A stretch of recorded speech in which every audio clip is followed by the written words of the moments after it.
खरीदना है तो भी वहां चक्कर काटिए, क्या चल रहा है जरा देखिए। आपने देखा होगा हमारी माताएं बहनें सब्जी लेने जाती हैं, लेकिन अगर कहीं साड़ी की दुकान दिखा दी, नहीं भी खरीदना होगा लेकिन चक्कर काटेगी, नया क्या आया है, वैरायटी कौन सी आई है, जरूर देखेगी। मेरे किसान भाई बहन भी ऐसे थोड़ा समय निकाल के आदत डाले कि जब भी गए हैं नगर में और वहां किसान समृद्धि केंद्र है, जरूर चक्कर काटेंगे, हर वैरायटी पर नजर डालेंगे, क्या नया आया है क्या नहीं, देखते रहेंगे। आप देखिए बहुत बड़ा लाभ होगा। साथियों, इस साल के अंत तक देश में 2.25 लाख से ज्यादा प्रधानमंत्री किसान समृद्धि केंद्र और बनाए जाएंगे। 2.25 लाख। साथियों, आज केंद्र में जो सरकार है वो किसानों के खर्चे कम करने के लिए, उनके खर्चों में हाथ बटाने के लिए पूरी ईमानदारी से काम कर रही है। पीएम किसान सम्मान निधि दुनिया की सबसे बड़ी योजना है जिसमें किसानों के बैंक खातों में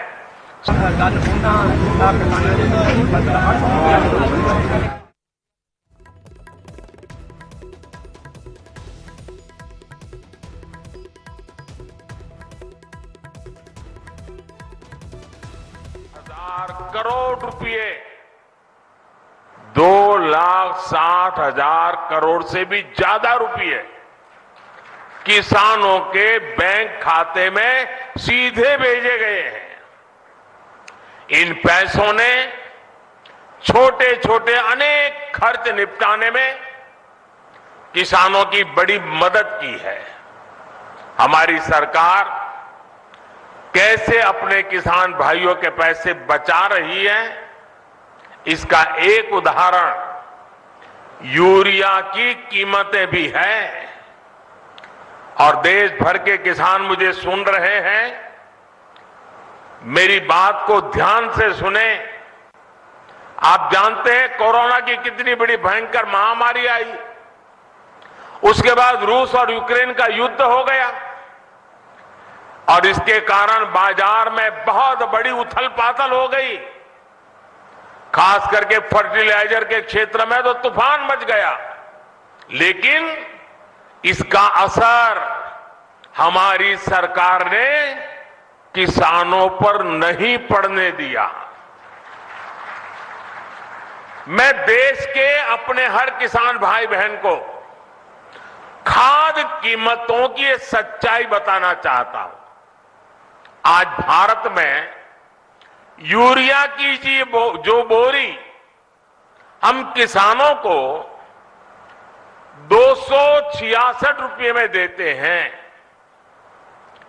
उतनी ही यूरिया हमारे पड़ोस में पाकिस्तान के किसानों को करीब करीब 800 रुपये में वो बोरा मिलता है। आज भारत में यूरिया की जो बोरी हम किसानों को 266 रुपये में देते हैं, उतना ही यूरिया बांग्लादेश के किसानों को वहां के बाजार में 720 रुपये में मिलता है। आज भारत में यूरिया की जो बोरी हम किसानों को 266 रुपये में देते हैं, उतनी ही यूरिया की बोरी चीन में किसानों को 2100 रुपये में मिलती है। और आप जानते हैं अमेरिका में यूरिया की यही बोरी आजकल कितने रुपये में मिल रही है? यूरिया की जिस बोरी के लिए आप 300 रुपये से भी कम देते हैं, उसी बोरी के लिए अमेरिका के किसानों को 3,000 रुपये से ज्यादा देना पड़ता है। कहां 300 और कहां 3,000? हमारी सरकार यूरिया की कीमतों की वजह से भारत के किसानों को परेशानी नहीं होने देगी। और इस सच्चाई को देश का किसान देख रहा है, हर दिन अनुभव कर रहा है। जब यूरिया खरीदने जाता है ना, तो उसे पक्का विश्वास होता है कि ये मोदी की गारंटी है।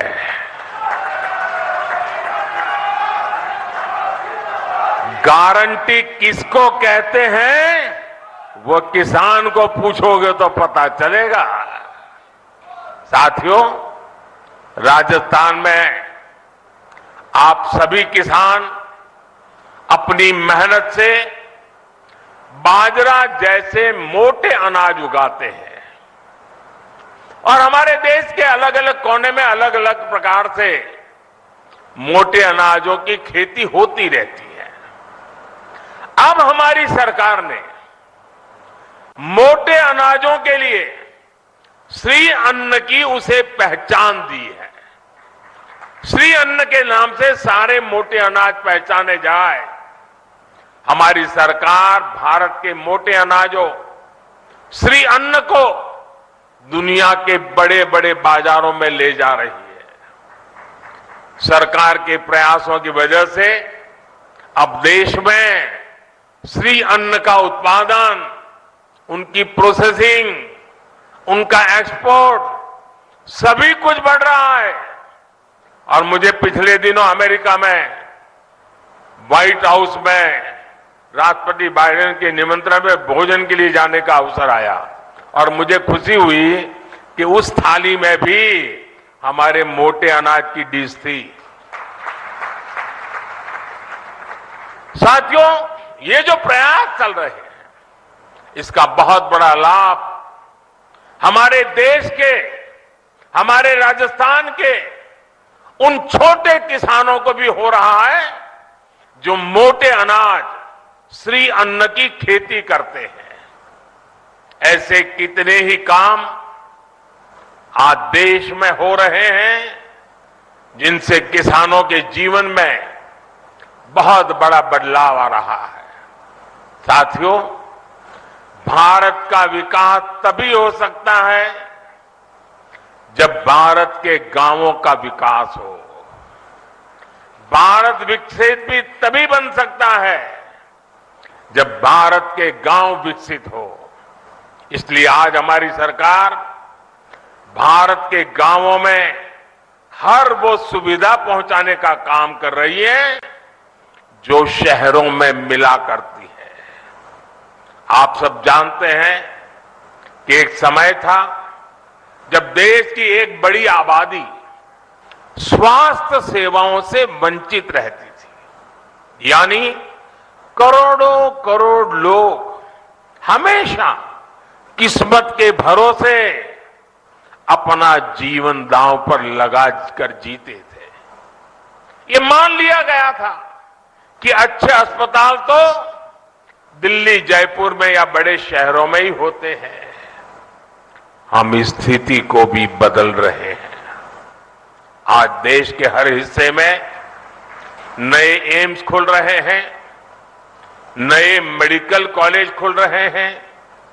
हमारे इन प्रयासों का परिणाम है कि आज देश में मेडिकल कॉलेजों की संख्या बढ़कर 700 के पार हो गई है। 8-9 साल पहले राजस्थान में भी केवल 10 मेडिकल कॉलेज होते थे। आज राजस्थान में भी मेडिकल कॉलेजों की संख्या 35 हो गई है।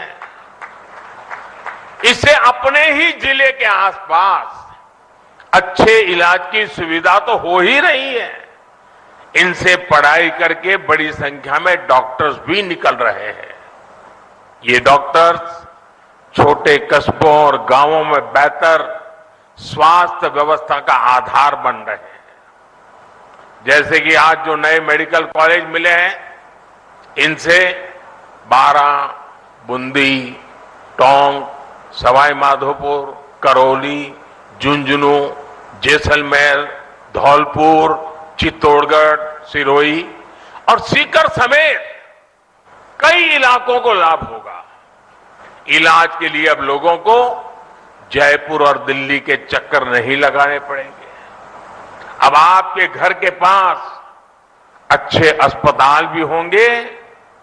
गरीब का बेटा और बेटी इन अस्पतालों में पढ़कर डॉक्टर भी बन पाएंगे। और साथियों, आपको पता है, हमारी सरकार ने मेडिकल की पढ़ाई को भी मातृभाषा में पढ़ाई कराने का रास्ता बना दिया है। अब ये नहीं होगा कि अंग्रेजी न जानने की वजह से किसी गरीब का बेटा बेटी डॉक्टर बनने से रुक जाए। और ये भी मोदी की गारंटी है।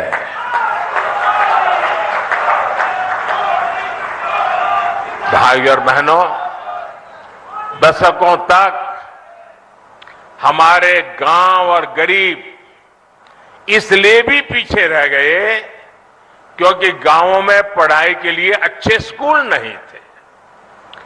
पिछड़े और आदिवासी समाज के बच्चे सपने तो देखते थे, लेकिन उनके पास उन्हें पूरा करने का कोई रास्ता नहीं होता था। हमने शिक्षा के लिए बजट बहुत बड़ी मात्रा में बढ़ाया, संसाधनों को बढ़ाया, एकलव्य आदिवासी स्कूल खोले। इसका बहुत बड़ा लाभ हमारे आदिवासी युवाओं को मिला है। साथियों, सफलता तभी बड़ी होती है जब सपने बड़े होते हैं।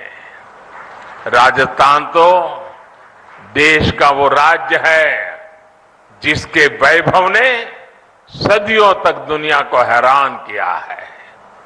हमें उस विरासत को संरक्षित करना है और राजस्थान को आधुनिक विकास की ऊंचाई पर भी पहुंचाना है।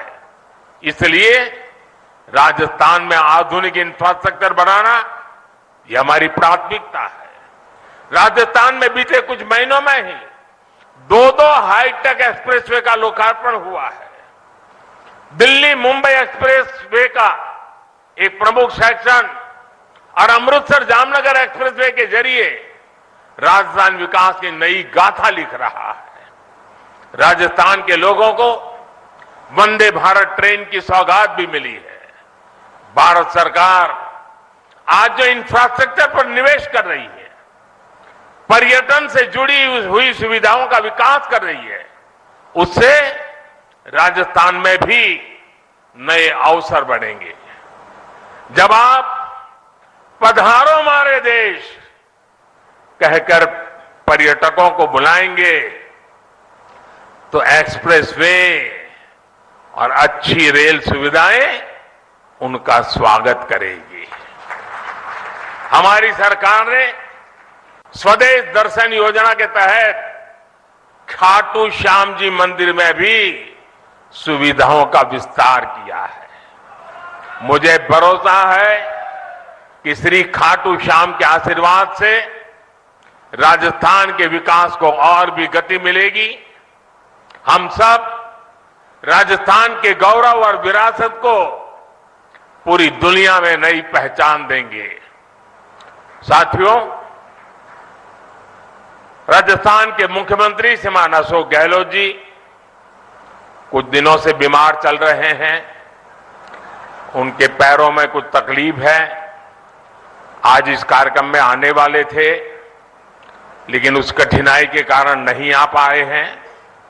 मैं उनके उत्तम स्वास्थ्य के लिए प्रार्थना करता हूं और सारे राजस्थान को इन अनेक विध नई सौगात के लिए, देश के किसानों को इस महत्वपूर्ण व्यवस्थाओं को विकसित कर करके उनको समर्पित करने के लिए मैं आज हृदय से बहुत बहुत बधाई और शुभकामनाएं देते हुए मेरी वाणी को विराम देता हूं।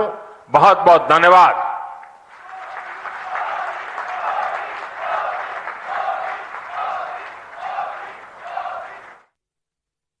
ਤਾਂ 9 ਸਾਲਾਂ ਦੇ ਵਿੱਚ ਕਿਸਾਨਾਂ ਦੇ ਹੱਕ 'ਚ ਫੈਸਲੇ ਕੀਤੇ ਨੇ। ਪੀਐਮ ਮੋਦੀ ਦਾ ਇਹ ਕਹਿਣਾ ਹੈ ਬੀਜ ਤੋਂ ਬਾਜ਼ਾਰ ਤੱਕ ਕਿਸਾਨਾਂ ਦੇ ਹੱਕ ਵਿੱਚ ਫੈਸਲੇ ਕੀਤੇ ਗਏ। ਪ੍ਰਧਾਨ ਮੰਤਰੀ ਮੋਦੀ ਸੀਕਰ ਵਿੱਚ ਦੱਸ ਦਈਏ ਕਿ ਕਿਸਾਨ ਸਮਰਿੱਧੀ ਕੇਂਦਰਾਂ ਦੀ ਸ਼ੁਰੂਆਤ ਦੇ ਮੌਕੇ ਪਹੁੰਚੇ ਸਨ। 9 ਕਰੋੜ ਕਿਸਾਨਾਂ ਦੇ ਖਾਤਿਆਂ ਦੇ ਵਿੱਚ 20,000 ਕਰੋੜ ਟ੍ਰਾਂਸਫਰ ਕੀਤੇ ਗਏ ਔਰ ਯੂਰੀਆ ਨੂੰ ਲੈ ਕੇ ਕਿਸ ਤਰੀਕੇ ਦੇ ਨਾਲ ਰੇਟ ਦੇ ਵਿੱਚ ਫਰਕ ਹੈ ਉਸ ਦਾ ਜ਼ਿਕਰ ਕੀਤਾ ਗਿਆ। ਕਿਸਾਨਾਂ ਦਾ ਦੁੱਖ ਦਰਦ ਸਮਝਣ ਵਾਲੀ ਸਰਕਾਰ ਹੈ ਵੀ ਪੀਐਮ ਮੋਦੀ ਕਹਿੰਦੇ ਹੋਏ ਨਜ਼ਰ ਆਏ ਨੇ। ਇਸ ਤੋਂ ਇਲਾਵਾ ਉਹਨਾਂ ਨੇ ਹੋਰ ਕਿਸਾਨਾਂ ਦੇ ਹੱਕ ਦੇ ਵਿੱਚ ਜੋ ਫੈਸਲੇ ਕੀਤੇ ਉਸ ਦਾ ਜ਼ਿਕਰ ਕੀਤਾ ਕਿ ਕਿਸ ਤਰੀਕੇ ਦੇ ਨਾਲ ਮੋਦੀ ਸਰਕਾਰ ਕਿਸਾਨਾਂ ਦੇ ਨਾਲ ਖੜੀ ਹੈ। ਇਹ ਵੀ ਪੀਐਮ ਮੋਦੀ ਕਹਿ ਰਹੇ ਸਨ ਕਿ ਭਾਰਤ ਦੇ ਵਿੱਚ ਜੋ ਯੂਰੀਆ ਦੀ ਬੋਰੀ ਸਭ ਤੋਂ ਸਸਤੀ ਹੈ ਉਹ ਯੂਰੀਆ ਜਿਹੜਾ ਹੈ ਉਹ ਭਾਰਤ ਦੇ ਵਿੱਚ 266 ਹੈ, ਜਦਕਿ ਚੀਨ ਦੇ ਵਿੱਚ ਉਹੀ ਬੋਰੀ 2100 ਦੇ ਹਿਸਾਬ ਦੇ ਨਾਲ ਮਿਲਦੀ ਹੈ।